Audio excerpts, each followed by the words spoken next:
जब आपसे मिलने का सोचा तो ये बात चारों तरफ सुनने में आई कि दूसरा एलन राव नहीं हो सकता, खास करके पुलिस कैडर को लोग कहते हैं। ऐसा क्या महसूस करते हैं अपने आप? देखिए, मैं ये कहूँ कि मैं हूँ कुछ नहीं हो सकता, वो एक बहुत बड़ी अतिशयोक्ति हो जाएगी। लेकिन हाँ, एलन राव, पहली बात तो पूरी दिल्ली पुलिस में आज तक एलन राव मेरा ही नाम है, लेकिन एलन राव के साथ में भगवान की ताकत और आप जैसे लोगों की सामर्थ्य और पब्लिक का सहयोग ये बहुत रहा है। और ख़ास तौर से मेरे इन्फॉर्मर्स के नेटवर्क की वजह से। काम तो सभी कर सकते हैं, लेकिन इन्फॉर्मर्स का नेटवर्क पुलिस में अगर है, जिसे कहते हैं ना कि आप इंफॉर्मेशन इज पावर, आपने कभी देखा होगा ये निशान, इंफॉर्मेशन जिसके पास है वही पुलिस ऑफिसर सक्सेस हो सकता है। ये मैंने अपनी पुलिस की लाइफ में देखा। इस 40 साल के सफर को जो दिल्ली पुलिस साथ आपने गुजारा है, आप तो बता रहे थे, उसके कुछ बेहतरीन लम्हे क्या क्या है? देखिए, पहला बैच की जो बात करें वो ये था कि स्टाफ सर्विस कमीशन, जो शॉर्ट सर्विस कमीशन का द्वारा लिया गया, ये पहले हमारा बैच था। तो पहला इसलिए ये बैच है कि एसएसबी के थ्रू, स्टाफ सर्विस कमीशन के थ्रू, एसएससी के थ्रू पहली दफा एग्जाम हमारा हुआ था। वो 1970 में हुआ था, इसलिए इसको एसएससी का पहला बैच कहा जाता है। तो मुझे किसी ने कहा कि बचपन में आपका सफर जो है ना, जो आपको मजबूत बनाने में काम आया, कि स्कूल से आते थे और हारमोनियम तबला लेके निकल जाते थे पंचायतों पे, बाकी जगहों पे जाके लोगों को सुनाते थे कीर्तन भजन, और उससे जो अर्जन होता था परिवार चलता था। क्या है वो कहानी? देखिए, मैं बहुत साधारण परिवार से आता हूँ। मेरे पिताजी बहुत गरीब किसान थे। किसान का मतलब ये है कि वहाँ कोई हमारे परिवार में नौकरी करने वाला था नहीं। जो खेती से पैदा होता था वही खाने पीने और खर्च करने चले जाता था। पढ़ाई की जब बात आई तो पढ़ाई में मैं प्राइमरी स्कूल, गवर्नमेंट स्कूल से पढ़ा हूँ, प्राइमरी से, हाई स्कूल भी गवर्नमेंट स्कूल से किया है, ग्रेजुएशन भी मैंने गवर्नमेंट कॉलेज से किया। तो सभी कुछ ऐसा करने के साथ साथ फिर पैसे की अगर कहीं जरूरत पड़ी या तो पिताजी को ज़्यादा तकलीफ ना हो, तो वो जो आपने हारमोनियम तबले की बात की, वो पैसा कमाने के लिए नहीं था, मैं क्लियर कर दूँ। वो एक मेरा अपना शौक था, आध्यात्मिक। और ये करते करते मैं स्कूल से जब आता था, मैं 10वीं क्लास में, मेरे नज़दीक का 2 किलोमीटर दूर है अटेरी मंडी, वहाँ की हाई स्कूल से मैंने अपना हाई स्कूल किया। वहाँ से जब भी आते थे शाम को 2 घंटे निकालते हैं, 1 घंटा 3 घंटा निकालना, गांव के बुजुर्ग लोगों को इकट्ठा करके बैठ के कथा वाचन कहते थे। कथा यानी कि कथा में आता था श्रीमद् भागवत गीता, महाभारत, रामचरितमानस, ये सारी चीजें हम किताबें लाकर उन लोगों को, अपने गांव के लोग इकट्ठा करके 1-2 घंटा एक प्रकार से एक धार्मिक प्रकार से भजन कीर्तन करना, ये इसमें शामिल होते थे। उससे मुझे आत्मिक शांति मिलती थी और एक समझिए कि एनर्जी इसमें ज्ञान होती थी, जो कि मुझे पढ़ाई में भी आगे काम आती थी। क्योंकि अगर कोई बच्चे पढ़ाई के साथ साथ कोई इधर उधर की बातें करेंगे, उनका जो माइंड डाइवर्ट हो जाता है। लेकिन यहाँ पर कंसंट्रेशन का भी बहुत जरूरी था। तो वो आध्यात्मिक की तरफ से कथा वाचन, मुझे गांव में लोग भगत जी कहने लगे, भगत जी, यानी ये हम जब गांव के लोगों को इकट्ठा करके अब भजन कीर्तन करते हैं, कथा पढ़ते हैं, रामचरितमानस करते हैं। उन दिनों जो श्रीमद् भागवत गीता के 700 श्लोक हैं संस्कृत में, वो सारे मेरे को याद आ गए। क्या आप जब पहली बार स्पेशल सेल के दफ्तर आए और जब मुखातिब हुए, तो जो स्कैनिंग सिस्टम था, उसमें पहली मीटिंग में आपको शायद कह दिया गया कि गेट आउट, क्या मामला? वो मामला ये था, देखिए मैं बताता हूँ। मेरी वहाँ पे उस टाइम पे स्पेशल सेल को ऑपरेशन सेल बोलते थे। बहुत छोटी यूनिट थी वो, यानी कि 1983-84 में हुई थी। मेरा जो ये हुआ था आगमन उस ऑपरेशन सेल में, वो हुआ था 1988 में, जून 1988 में। उससे पहले मैं करीब 4-5 साल स्पेशल स्टाफ साउथ डिस्ट्रिक्ट में काम किया था।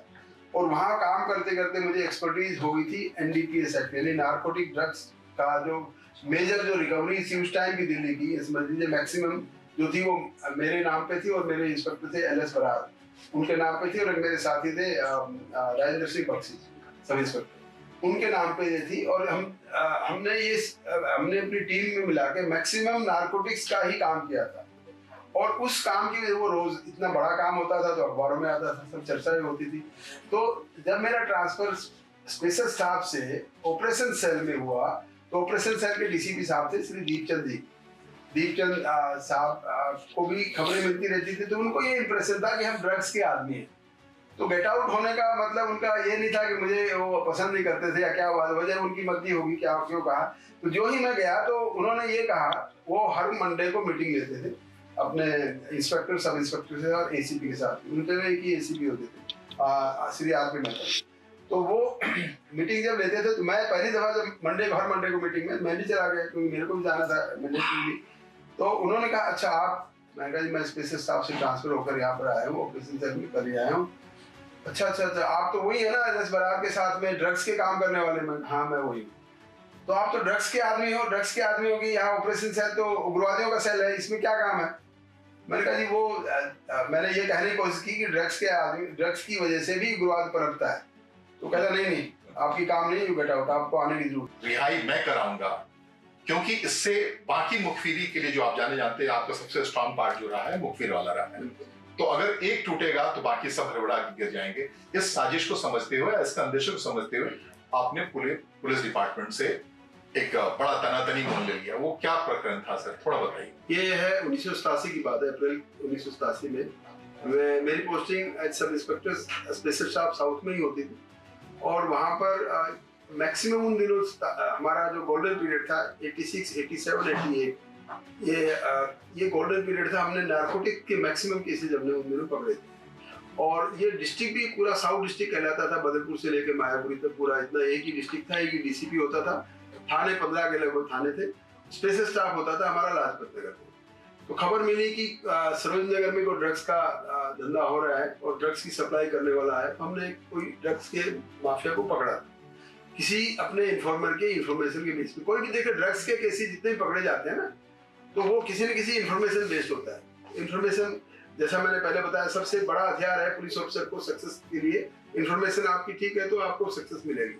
तो वो हमने उस इन्फॉर्मेशन के बेस पे उस आदमी को पकड़ा, और क्योंकि सरोजनगर थाने से पकड़ा था, सरोजनगर थाने में ही उसको लॉकअप में रखना पड़ा, क्योंकि और कहीं दूसरे थानों में लोकल हमारी अपनी स्पेशल स्टाफ की कोई लॉकअप नहीं होती। वहीं पे लॉकअप में किया। तो होता है उन दिनों, देखिए मैं पुलिस की अपनी मैं बुराई नहीं करता। कोई भी ऐसे तो सोचता है कि मेरे इलाके में बाहर का आदमी आगे पकड़ के ले गया तो मेरी बेइज्जती है, ये उन दिनों समझा जाता था। आजकल शायद इतने नहीं समझते।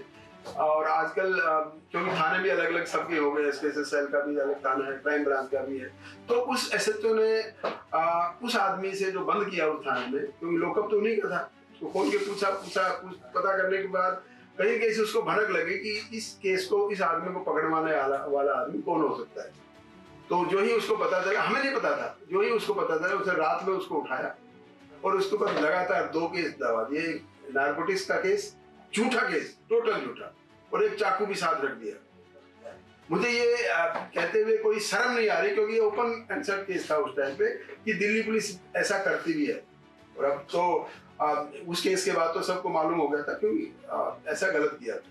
तो वो जो झूठा केस दर्ज किए 2 इन्फॉर्मर के ऊपर, और वो केस ऐसा था उन दिनों 1985 का एनडीपीएस एक्ट था, उसमें जमानत का कोई प्रावधान नहीं था, अभी भी नहीं है, लेकिन अभी कमर्शियल क्वांटिटी में नहीं है। उस टाइम पे कमर्शियल क्वांटिटी 200 ग्राम चरस का मतलब है उसकी जमानत नहीं हो सकती उस टाइम पे। अब तो 200 ग्राम चरस में भी हो सकती है। उसके बाद उसकी जमानत नहीं हो सकती थी, और वो जमानत नहीं होने का मतलब ये था कि वो आदमी 5-6 साल तक कम से कम रहेगा, जब तक वो ट्रायल नहीं खत्म हो जाता है। बरी भी हो गया तो 5-6 साल तो जेल में रहना ही पड़ेगा। मैं बड़ा दुविधा में था कि मैं क्या करूं। मेरे इन्फॉर्मर को मेरी वजह से, मैं अपनी वजह से कहूंगा ना कि मुझे खबर दी तो वो बंद हो गया। तो मैंने फिर अपने डीसीपी को, अपने इंस्पेक्टर थे वही एस बरार साहब थे, उनको बोला। उन्होंने डीसीपी से बोला भैया इसमें हम तो कुछ नहीं कर सकते, केस तो बन गया। तो मैंने कहा तुम नहीं कर सकते तो फिर कुछ ना कुछ तो मुझे करना पड़ेगा। मैंने एक सबसे पहले तो एक लेटर लिखा, इसी में पूरा लिखते हुए कि ऐसे ऐसे झूठे केस में बंद कर दिया गया, पूरा लिख दिया, ऑफिशियली बना दिया मैंने।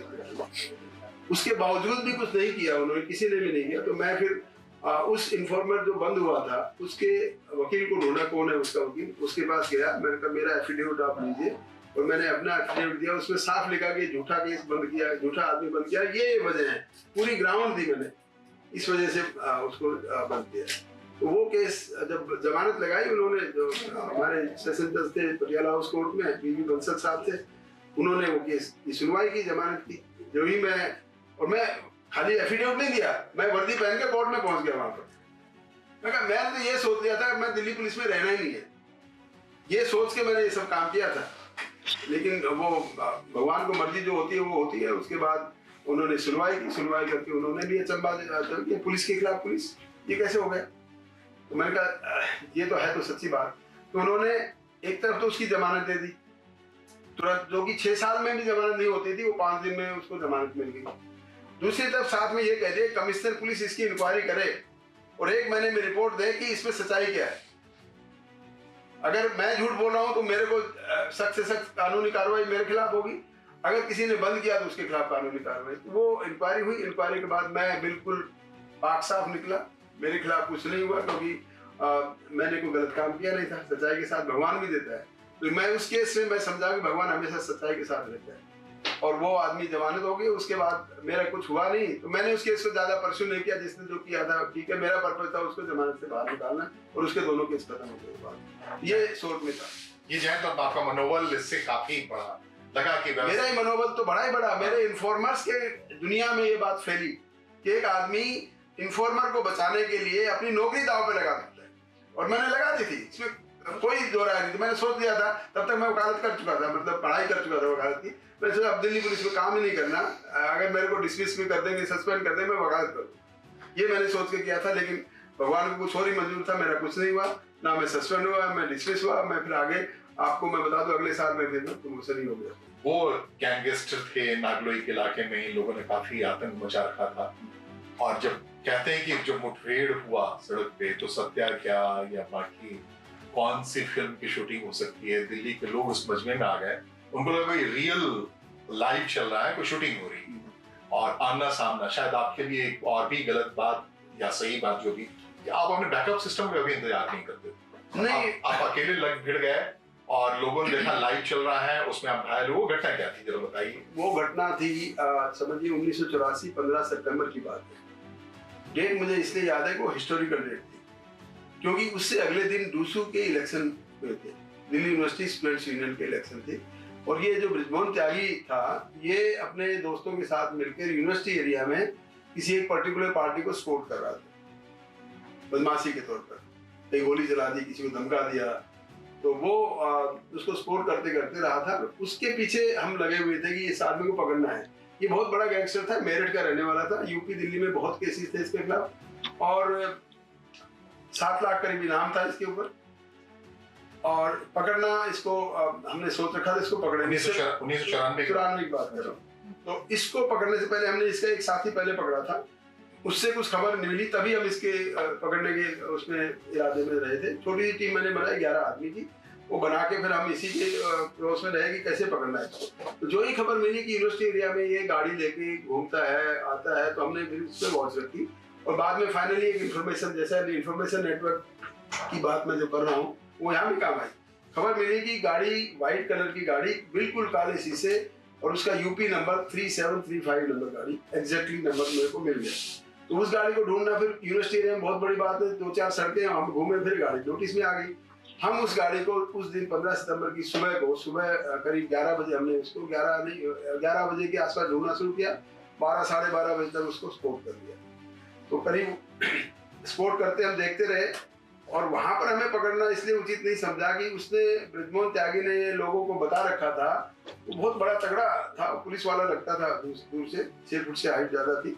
और उसने बताया था कि जब भी मुझे कोई पुलिस पकड़ेगी या मैं पकड़ा जाऊंगा तो मैं गोली तो जरूर चलेगी। तो जो ही ये बात हमारे को खबर थी, और हमने सोचा कि यूनिवर्सिटी में अगर पकड़ने की कोशिश की तो वहां अगर गोली चल गई, वहां पे स्टूडेंट्स का नुकसान हो सकता है। गोली चलेगी तो गोली किसको कहाँ लगती कुछ नहीं पता, वो उसकी गोली लगेगी, हम उसको चलाएंगे तो हमारी गोली कहीं लग सकती है, तो वो किसी को भी कुछ नुकसान हो सकता है। तो हमने उसको यूनिवर्सिटी एरिया में पकड़ना उचित नहीं समझा। हमने सोचा कि इसको फॉलो करते हैं कहाँ है। उसके साथ साथ हमें खबर ये भी थी कि उस आदमी ने एक सुपारी ले रखी है राजावी गार्डन में किसी आदमी को मारने की, और 50 लाख रुपए की सुपारी उसने ली हुई है। बॉम्बे से किसी ने उसको कहा था कि ये मारना है उसको। तो हमें ये पता था कि ये अगर यहाँ नहीं तो कहीं कहीं राजावी गार्डन की तरफ जाएगा जरूर, कभी न कभी जाएगा। तो इत्तेफाक ये हुआ कि उसी दिन वो करीब 1 बजे वहां से निकला और अपनी गाड़ी उधर से निकाल के और चलने लगा राजावी गार्डन की तरफ। अब आप ये कहेंगे आप तो यूनिवर्सिटी से निकल गए, तभी क्यों नहीं पकड़ा? अब दिक्कत ये आ गई, काले शीशे और गाड़ी में दिख नहीं रहा कि अंदर कौन है। बैठते हमने देखे नहीं कौन कौन है। 2 आदमी सामने तो नजर आ रहे हैं, जो गाड़ी खुद चला रहा है, एक आदमी और है जिसको हम नहीं जानते। लेकिन पीछे कौन बैठा है ये नहीं पता। तो अगर हम ये कोशिश करें पकड़ने की उसको, या पकड़ेंगे गोली चल गई और पीछे कोई लड़का लड़की बैठा हो कॉलेज का, या कोई और आदमी इनोसेंट आदमी जो कि क्रिमिनल नहीं वो बैठा हो, तो फिर क्या होगा? गोली तो उनको भी लगेगी। तो हमने उस बड़ा सोचते रहे करते रहे। क्या हमारे पास 3 गाड़ियां थी, एक जिप्सी, 2 कारें। रंग भी ऐसा था कि जिप्सी का रंग व्हाइट, एक कार का रंग थोड़ा सा लाल या गुलाबी जैसा, लाल या जो अपने झंडे का रंग नहीं होता वो, और एक गाड़ी का रंग हरा। तिरंगा की गाड़ी का हमने कहा आज तो भगवान तिरंगा लहराएगा। तो जो ही हम जाते पीछा करते कोशिश की, नहीं दिखाई दिया कौन, बट अल्टीमेटली रिस्क तो फिर भी लेना पड़ेगा। जो ही गाड़ी राजा गार्डन चौक की रेड लाइट पर रुकी, रेड लाइट आजकल तो पुल बने, फ्लाईओवर बन गया, पहले नहीं था, तो रेड लाइट पे रुकी और राइट साइड में जाने का इंडिकेटर दिया।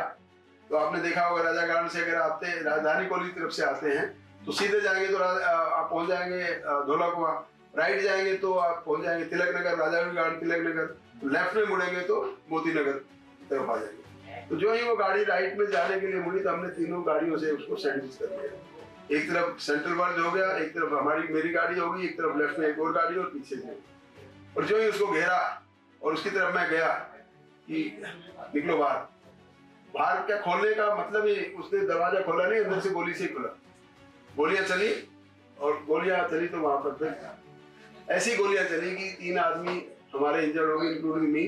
मेरे को 3 गोली लगी पेट में, हाथ में, कई जगह, और 2 मेरे और आदमी, एक आदमी के कंधे पे गोली लगी, एक के टांग में गोली लगी, 3 पब्लिक के आदमियों को गोली लगी। और उसके बाद वहाँ गोली चलने के बावजूद फिर उसको वही मौके पे इन दोनों को, 2 ही थे, पीछे कोई नहीं था, और वो ढेर हो गए। हम फिर हॉस्पिटल के सारे हॉस्पिटल चले गए। हॉस्पिटल में जाने के बाद फिर पूरा हमें 15 दिन आईसीयू में रहा, बाकी लोग भी इंजर्ड रहे थे वो भी रहे। और बाद में ये फिर सुनने को मिला कि लोगों ने ये कहा कि यहाँ तो ऐसा लग रहा था कि राजधानी कॉलेज के कुछ लड़के हैं, क्योंकि इलेक्शन अगले दिन, तो वो उसमें कोई शायद उल्टा झगड़ा हो गया, या किसी ने कहा कि फिल्म की शूटिंग हो रही है, किसी ने ये भी सोचा। तो कई चीज़ों की कहानियाँ फिर आगे अखबारों में आती रही। और वो फिर मैं जब अखबार में, जब हॉस्पिटल में जब 15 दिन रहा मैं, तो अखबार वहाँ भी आता था, पढ़ता था। तो बाद में ये पता लगा जो दूसरा आदमी था वो अनिल मल्होत्रा था, वो बृजमोहन त्यागी के लेवल का ही बदमाश था। वो लाजपत नगर एरिया में 2 आदमियों को मारकर मर्डर करने के बाद में, और वो जेल से निकला हुआ था, फरार था, और उसकी शरण में था। तो बड़े मुझे तसल्ली हुई कि दूसरा आदमी जो मरा है वो कोई शरीफ आदमी नहीं मर रहा है। आपने कुछ कम्युनिकेशन किया अपने परिवार के साथ, वो हर पुलिस वाले को, हर देश पे मर मिटने वाले को जाना जरूरी, क्या कम्युनिकेशन था वो? देखिए कम्युनिकेशन में 2 हुए थे। जब गोली चलने लगी तो मैंने अपने वायरलेस पे अपने डीसीपी को बोला कि गोली चल रही है। तो डीसीपी साहब हमारे नजदीकी थे, वो अपने लेके आ गए। मेरे को जब गोली लगी और उनको देख लिया कि ये मर गए हैं या इंजर्ड इतने बुरी तरह हो उठ नहीं पाएंगे, तो मैंने फिर अपने ड्राइवर को लिया, भाई तू फटाफट हॉस्पिटल चलो। बाकी लोगों को मैंने कहा, अपने टीम के लोगों को, भाई आप सब लोगों को हॉस्पिटल ले जाओ। In the mean time DCP साहब आ गए, सब हो गए। तो मैं अपने ड्राइवर को लेके हॉस्पिटल के रास्ते में जा रहा था, तब मैंने अपने ड्राइवर को वर्बली ये कम्युनिकेट किया कि देखिए पेट में गोली लगी हुई, मुझे नहीं पता कितना नुकसान किया, खून निकल रहा है पूरी तरह से, पता नहीं जब तक पहुंचेगा तो खून बचेगा कि नहीं बचेगा, तो कोई भरोसा नहीं मैं जिंदा बचूं। तो मेरे घर में जाके बच्चों को ये बता देना कि बुजदिली से नहीं मरा, बहादुरी से मरा है, पीठ नहीं दिखाई, गोली खाकर, छाती में गोली खाकर मरा, ये इतना जरूर बता दें। तो ये एक बड़ा भावुक क्षण था उस टाइम पे कि बच्चों के लिए मैसेज देना। पर भगवान माता रानी की कृपा इतनी थी कि वो बचा तो बचा हो गया। डॉक्टर ने जिसने ऑपरेशन किया उसने कहा हार्ट के इतने नीचे से, आधा इंच नीचे से गोली पार हो गई। तो ये भी करिश्मा है, जरा सी ऊपर हो जाती तो कुछ नहीं होता। राव साहब, ये तो अचरज का सामना आपका जो हुआ, नेचर ने आपके साथ जो किया, और आप हमारे बीच हैं, और उसके बाद की पारी बड़ी शानदार है आपकी, उस जोखिम के बाद से, और हर को सबक लेनी चाहिए आपके उस जमबाजीपन से या जांबाजीपन से। लेकिन ये बताइए कि आपने अपने कैरियर में कितने इनकाउंटर किए? देखिए एनकाउंटर्स को काउंट करना तो मैं बताऊँ काउंटिंग को, लेकिन एक बात मैं बता दूं, ये वाला एनकाउंटर जिसमें मुझे गोली लगी थी उसमें मुझे out of turn promotion inspector से एसीपी बना देता है, ये वाले। और उसके बाद जो एनकाउंटर हुए लगातार, उन एनकाउंटर्स में ऐसे ऐसे लोगों को प्रमोशन मिला जिनको आप नहीं पूरा दिल्ली पुलिस या पूरा इंडिया भी जानता है उन लोगों को। उससे अगला एनकाउंटर जो हुआ वो हुआ था यहाँ पर नटराज हैंडीक्राफ्ट एम्पोरियम, जो मेहरौली रोड पर है, वहां पर राजवीर लमाला और उसका एक साथी मारा गया था। उस केस में 17 लोगों को प्रमोट हुआ था। उसमें सब इंस्पेक्टर मोहन चंद शर्मा थे, जो कि बाद में बाटला हाउस एनकाउंटर में शहीद हुए, उनका प्रमोशन हुआ था। इसलिए वो इम्पोर्टेंट है मेरे लिए कि उसमें उस ऐसे आदमी का, वो भी बहुत जाबाज ऑफिसर थे और उन्होंने सब हमने मिलके उस बहुत ही ड्रेडेड गैंगस्टर थे वो, राजवीर लमाला और उसके साथी नरेंद्र, ये दोनों बड़े ड्रेडेड थे और वो उनके ऊपर भी बहुत अच्छा खासा इनाम। तो ये वाला वहां हुआ। उसके कुछ महीने बाद फिर एक फरीदाबाद में एनकाउंटर हुआ रणपाल गुर्जर का, और उसके साथ भी एक उसका साथी पकड़ा गया, मारा गया था। 2 आदमी वहां पे मारे गए। उस केस में राजवीर सिंह जो एसीपी थे वो प्रमोट हुए, और वो प्रमोट होके, मैं इन दोनों केसेस का बता रहा हूँ, बाकी तो बहुत से अनगिनत है, उनको एक एक करके टाइम बहुत ज्यादा हो जाएगा। इन 2 केस का बताना मैं इसलिए समझ रहा हूँ कि इन दोनों केसों में ऐसे 2 आदमी प्रमोट हुए मेरे साथ में, मेरी टीम में थे वो। तो उन आदमियों को, राजवीर को एसीपी बने, बाद में उनका डेथ हो गई थी इसी वजह से वो, और मोहनचंद शर्मा वो भी बेचारे अभी नहीं है, लेकिन हाँ वो दोनों ही इन दोनों एनकाउंटर्स में आउट ऑफ प्रोपोर्शन उन दोनों को मिला, उनकी पूरी टीम को भी मिला। तो ऐसे और भी बहुत से एनकाउंटर्स हुए थे जिनको एक एक वर्णन करना। फिल्म का कथानक है आपका जीवन, और ये बड़ी बात है, और अपने 2 जांबाज सहयोगियों का जिक्र किया, लेकिन कई इनकाउंटर्स को लेके कई ढंग के सवाल उठे, लेकिन आपका कैरियर में पलट रहा था कि आपके इनकाउंटर्स पे कभी कोई उंगली नहीं उठी, कोई शक नहीं हुआ।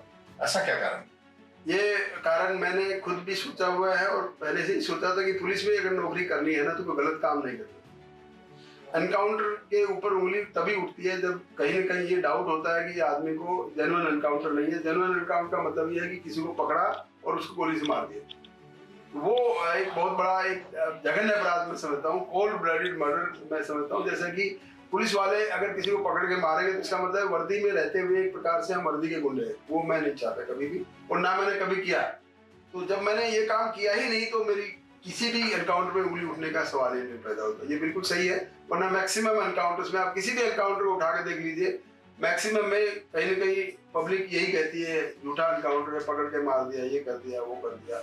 और खास तौर से जब मैं बताऊं कि ये रिजवान त्यागी वाले एनकाउंटर में प्रेस की मैं बड़ी तारीफ करता हूं कि प्रेस ने ओपनली ये कहा कि हमने देखा असली एनकाउंटर ऐसे होते हैं, दिन के 2:15 सरेआम चौराहे पर, जिसमें पुलिस वाले इंजर्ड हुए, पब्लिक वाले इंजर्ड हुए। तो उनका कहने का मतलब है असली एनकाउंटर ऐसे होते हैं। ऐसा नहीं है कि कोई आदमी रात के अंधेरे में पकड़ा और उसको मार दिया और उसके बाद ना कोई पब्लिक देख रही है ना कुछ देख रही है, वो नहीं होता, वो एनकाउंटर नहीं होते, उसमें सवाल उठते ही उठते हैं।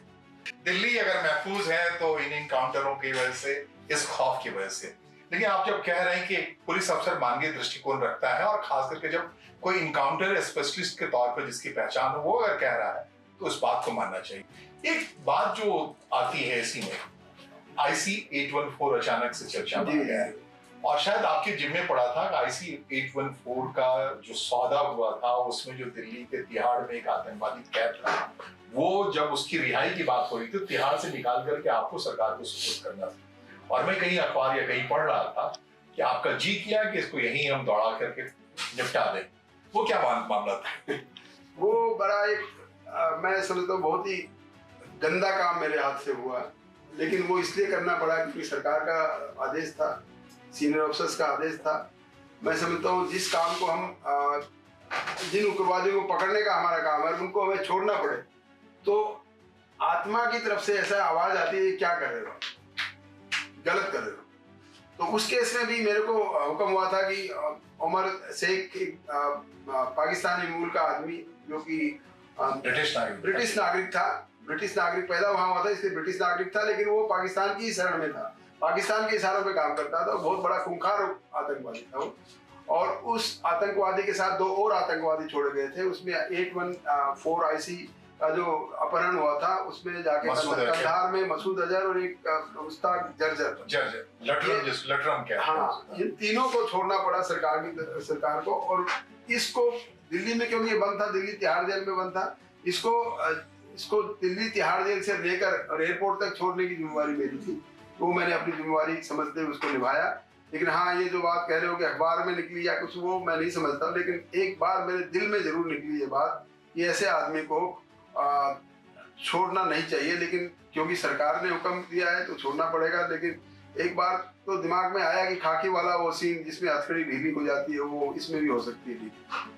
लेकिन बाद में दूसरे क्षण ये सोचा कि अगर ऐसा हो गया तो IC 814 के जितने यात्री हैं जिनकी हालत देखकर सरकार ने ये फैसला लिया है, तो उनकी हालत का क्या होगा, और फिर सरकार की नेशनल और इंटरनेशनल लेवल पे हमारे भारत सरकार की जो बदनामी होगी उसका क्या होगा। एक जो बड़ा दिल्ली तब से शायद महफूज है, आतंकवादियों का एक मॉड्यूल डेवलप हुआ, जो थोड़ी देर पहले आपने बात किया, जिक्र किया बाटला हाउस इनकाउंटर का।